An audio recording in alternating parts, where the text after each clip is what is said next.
Hello mga friends! Nandito po ulit tayo ngayon. Tayo po ay gagawa ng mango pie.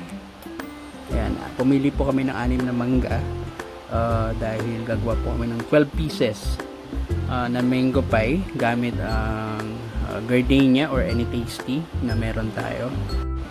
Basically, tatanggalin lang po natin yung laman ng ating mangga.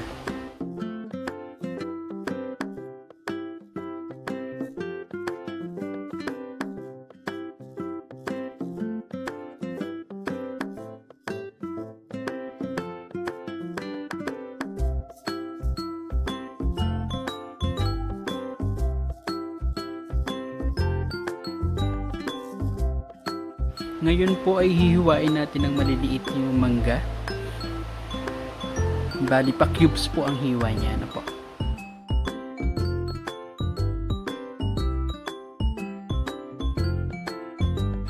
Ngayon po ay tatanggalin naman natin yung gilid na matigas na bahagi ng gardenia dahil hindi po natin siya kailangan.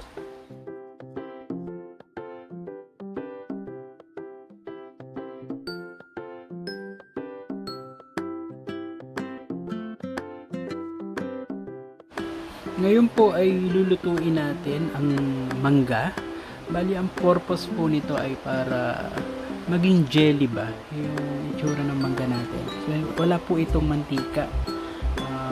So I suggest na gumamit ng non-stick pan. Medium heat lang po.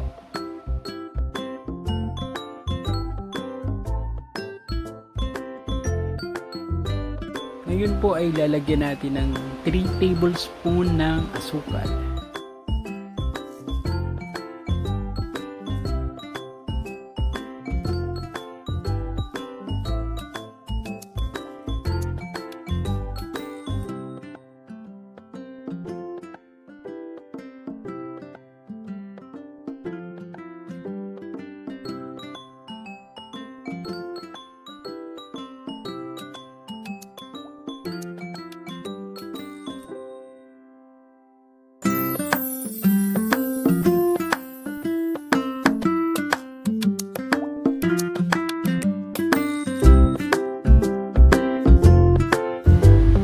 Atin pong ipa-flat yung ating tasty.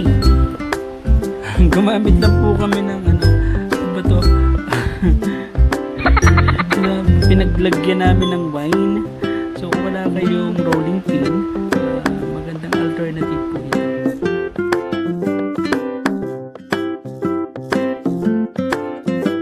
Laman na po natin yung mango dun sa ating tasty. Then isisil po natin siya gamit ang tinidor. So bali pepras lang po natin sa tabi. Ayan po. Minsan lumalabas pag masyado maliit. So ingatan lang po natin.